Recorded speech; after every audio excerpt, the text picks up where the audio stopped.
안녕하세요. 코비안염 원장 안홍식입니다. 오늘은 코골이, 수면 무호흡증에 대해서 말씀드리도록 하겠습니다. 코골이란 잠자는 동안 좁아진 기도를 공기가 비집고 들어갈 때 점막을 떨게 하는 소리를 말합니다. 코골이 자체는 흔한 생리 현상이지만 코골이라는 사람의 75% 정도가 무호흡증을 동반합니다. 그러니까 가볍게 여길 수 있는 건 아니라고 보시면 됩니다. 공기가 여러 가지 원인으로 좁아진 기도를 지나가면서 이완되어 늘어진 연조직을 진동시켜서 발생하는 호흡 잡음입니다. 이게 바로 코골이고요.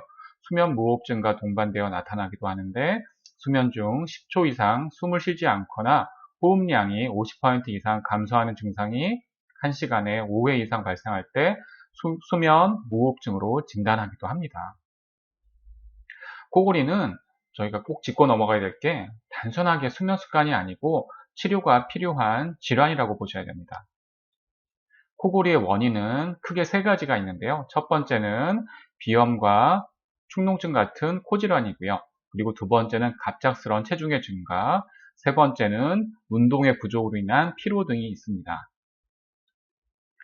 특히 비염, 축농증 등 코질환이 있을 경우에는 내부 점막 염증으로 인해서 충혈, 점맥 분비가 많아지게 되어 공기가 들어오더라도 기도의 좁은 통로를 지나기 때문에 주변 조직을 자극하고 코골이를 유발하기도 합니다.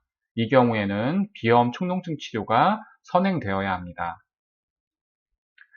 그리고 코골이가 합병증을 유발하는데요. 어린 아이들의 경우에는 수면이 방해돼서 성장, 집중력, 인지능력 저하, 주의력 결핍 등의 결핍이 50% 이상 발생하게 되고요. 그리고 코로 제대로 호흡을 못하고 입으로 호흡하는 것으로 인해서 얼굴현이 변형될 수 있기 때문에 조기 치료가 꼭 필요하고요.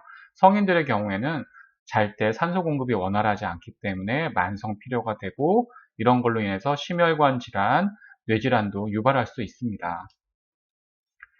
이 코골이의 한방 치료는 첫 번째로는 1:1 맞춤 치료, 면역력 강화 효과가 있는 한약 복용이 필요한 경우가 많고요. 그리고 코 안에 분비물이 많은 경우에는 코 안에 고인 노폐물 배출 효과가 있는 배농 치료를 하기도 하고요.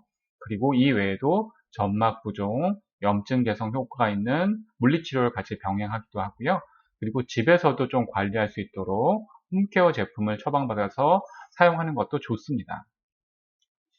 그리고 코골이를 예방할 수 있는 방법에 대해서 말씀드리도록 하겠습니다. 첫 번째는 수면 자세 훈련이 필요합니다. 똑바로 누우면 기도가 더욱 좁아지므로 옆으로 누워 목의 공간을 확보하면 증상이 완화됩니다. 그러니까 자신한테 편한 옆으로 눕는 방법을 찾아보셔야 됩니다. 그리고 두 번째로는 체중 감량. 급격하게 체중이 증가하면 코골이가 생길 수 있기 때문에요. 지방 축적은 기도를 압박해서 코골이 증상이 심해질 수 있습니다. 그렇기 때문에 체중을 줄이면 수면 무호흡증도 줄일 수 있습니다. 그리고 마지막으로는 술과 담배는 코골이에 매우 좋지 않습니다. 지나친 음주는 중추신경계를 억제해서 상기도 확장근을 마비시켜 코골이의 원인이 되기도 하고요. 흡연은 상기도 점막에 부종을 일으켜 기도를 좁게 만들어 코골이의 원인이 되기 때문에 금연하는 게 좋습니다. 좀 도움이 되셨나요? 좋아요, 구독하기 부탁드립니다. 감사합니다.